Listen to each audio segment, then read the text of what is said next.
नमस्कार मंडळी, तुम्ही करता का अशा प्रकारे हा पदार्थ?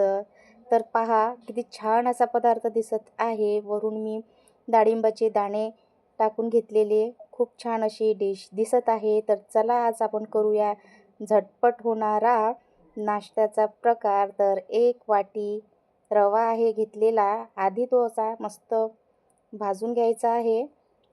मस्त लालसर रंगावर आला की काढून घेतलेला. त्याच कढईमध्ये 2 माप तेल टाकून मोहरी आणि जिरं टाकून घेतलेलं, कांदा टाकून घ्यायचा आणि शेंगदाण्याचा कूट टाकून घेतलेला. छानपैकी कांदा आणि शेंगदाण्याचा कूट होऊ द्यायचा. हिरवी मिरची टाकून घेतलेली, कढीपत्ता आणि लाल टोमॅटो टाकून घेतलेलं आणि मस्तपैकी त्याला शिजण्यासाठी 1 चम्मच मीठ टाकून घ्यायचं, म्हणजे टोमॅटो आणि कांदा पटकन शिजून येतो मिठाने. अर्धा चम्मच हळद टाकलेली आहे. छानपैकी फिरून घ्यायचं आणि 1 चम्मच मी आता यामध्ये दही टाकलेलं आहे.